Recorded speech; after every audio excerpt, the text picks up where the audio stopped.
On va commencer, si vous le voulez bien, par le trafic de stupéfiants qui gangrène littéralement notre pays.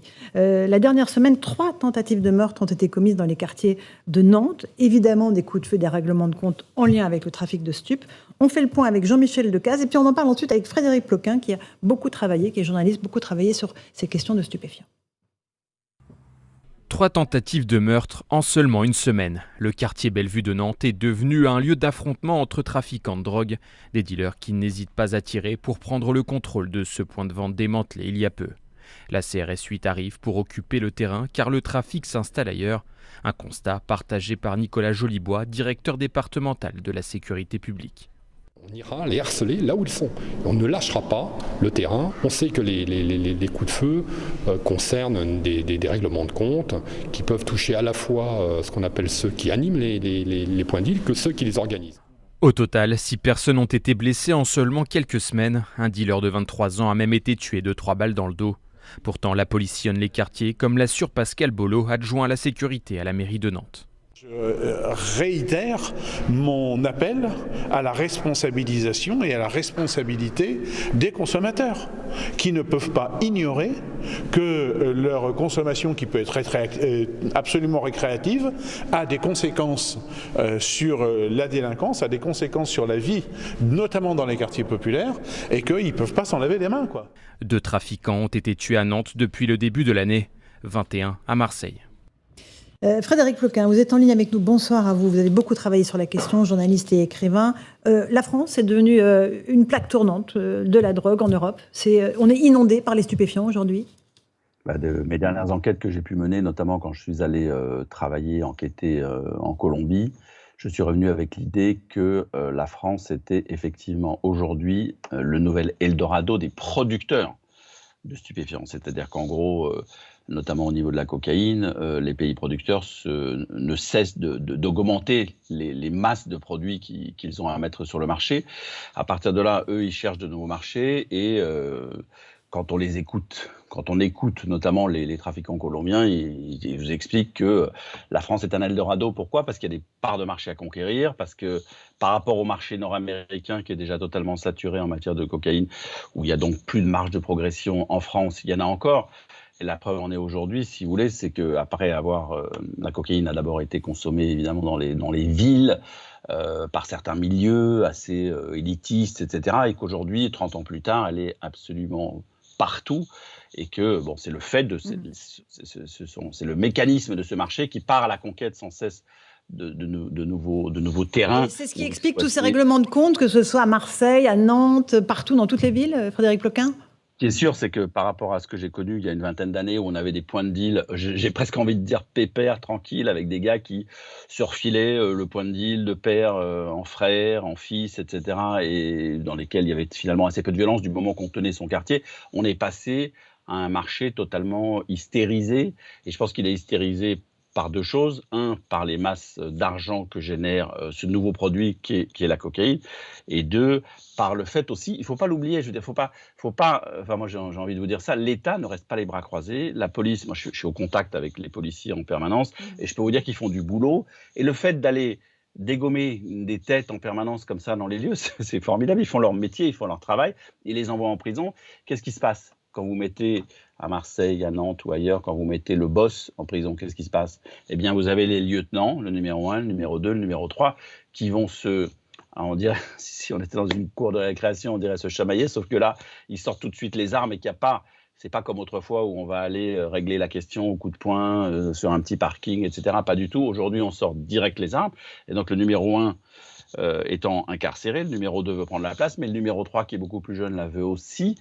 Et entre eux, il n'y a pas de négociation possible, donc c'est tout de suite la guerre. Donc voilà, on a 2 guerres. On a la guerre que mène l'État contre le trafic de stupéfiants qui porte ses fruits, et la guerre que se mène entre eux les trafiquants de stupéfiants qui portent d'autres sortes de fruits, puisque en fait ils remplissent les cimetières aujourd'hui. Frédéric Ploquin, vous dites aussi qu'il y a eu un mouvement post-Covid, c'est-à-dire qu'il y a eu le confinement, tout s'est arrêté pratiquement, et puis depuis la fin du Covid, on est inondé, l'Europe évidemment, mais la France, d'ecstasy, de résine de cannabis, de drogue de synthèse. Il y a eu plusieurs choses. Effectivement, le Covid a freiné, pas stoppé, a stoppé le flux. Donc, il y a eu des gros stocks qui ont été accumulés, que ce soit au Maroc pour le cannabis ou en Amérique du Sud pour la cocaïne, qu'il a fallu à un moment donné déstocker. Donc, quitte à baisser les prix, qui dit des prix voilà, le litre de lait, le kilo de beurre augmente, mais pas le gramme de cocaïne, ce qui est quand même un signe en soi, justement du fait qu'il y a une nouvelle offre qui ne cesse d'augmenter. Donc après la pandémie, on va dire, la France a été effectivement inondée de produits, que ce soit dans les ports, etc. Donc après, ça génère des vocations sur le terrain nécessairement. Et le Covid a aussi fait autre chose qui là est beaucoup plus subtil et moins visible, c'est que le marché s'est aussi réorganisé de façon beaucoup plus occulte. Et aujourd'hui, on a effectivement des trafiquants qui ont dépassé le stade finalement un peu passé de point de deal pour aller acheminer la marchandise et le produit directement auprès du consommateur. C'est ce qui se passera demain quand justement tous ces points de deal seront cernés par les CRS. Il va bien falloir trouver d'autres solutions. Et comme ils ont toujours un temps d'avance, les trafiquants sur l'État et ceux qui les pourchassent, ils ont déjà trouvé une petite parade. Merci beaucoup Frédéric Ploquin pour ces explications. Karim Zeribi, effectivement, on est face à un regain de violence et de tension liés au trafic de stupéfiants. Ça mobilise énormément les forces de l'ordre parce qu'ils doivent absolument arrêter ces trafics qui font des victimes collatérales. Parfois, c'est des simples passants qui se font assassiner parce qu'ils sont au mauvais endroit au mauvais moment. C'est une priorité numéro 1 aujourd'hui. Priorité numéro 1, mais je crois que malgré tout, on sous-estime l'ampleur du phénomène. Et on n'a pas les moyens de nos ambitions. Moi, je le dis très clairement. On n'a pas les moyens de nos ambitions sur le plan diplomatique. Je prenais le cannabis, 80% du cannabis vient du même pays. Pas d'action diplomatique envers ce pays. On n'a pas de contrôle de nos frontières. Ça passe par l'Espagne, donc ça rentre en France. Donc on a une impuissance à mettre fin à ces cartels. Moi j'appelle ça des cartels aujourd'hui. Ils sont gangstérisés. Donc il y a plus de. C'est pas pyramidal. Hein. Il n'y a pas un chef en haut et tout le monde l'écoute. C'est pas la Camorra, c'est pas la mafia italienne. Donc on a plutôt une approche à la mexicaine aujourd'hui. Donc des gens qui s'entretuent, qui ont parfois grandi ensemble, qui étaient côte à côte, ont commencé leur business du trafic ensemble, et puis aujourd'hui s'affrontent parce que chaque bout de territoire rapporte. Vous vous rendez compte qu'on est entre 50 et 80 000 euros pour certains points de deal quand même, à Marseille. Entre 50 et 80 000 euros par jour. Je ne sais pas si vous vous rendez compte. C'est de la folie pure. Et aujourd'hui, pour éliminer quelqu'un, avec 3 à 5 000 euros, vous trouvez un gangster qui va prendre une arme et qui va tuer quelqu'un. Entre 3 et 5 000 euros. Les gens ne tuent pour rien. Je veux dire, c'était impensable il y a 10 ans, ce que je vous dis là. En plus, vous avez une forme de délocalisation aujourd'hui des équipes. Les guetteurs, ils ne sont pas marseillais à Marseille. À Lyon, ils ne sont pas lyonnais. Ils viennent d'où alors ? Ils ont des CDD. Il y a des Parisiens qui descendent, qui sont à Marseille. Donc, imaginez les enquêteurs. Ils n'arrivent pas à repérer les gens parce qu'ils sont là pendant 3 mois, puis après ils s'en vont, puis il y en a d'autres qui prennent leur place.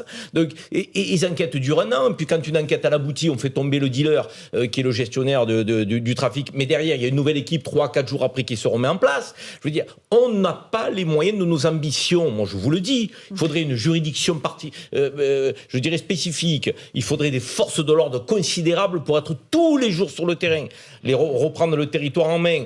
Et il faut avoir une autre jambe après pour que des gamins n'aient pas envie de tomber dans ces trafics. Parce qu'aujourd'hui, l'exemple de celui qui réussit, qui consomme, qui roule avec des belles bagnoles, machin, c'est le dealer. C'est pas celui qui a fait des études. Malheureusement. Je veux dire, donc, si vous voulez, les normes ont complètement été bouleversées en 10 ans. Il faut tout reprendre, mais il faut mettre les moyens. Aujourd'hui, nous n'avons pas les moyens de nos ambitions.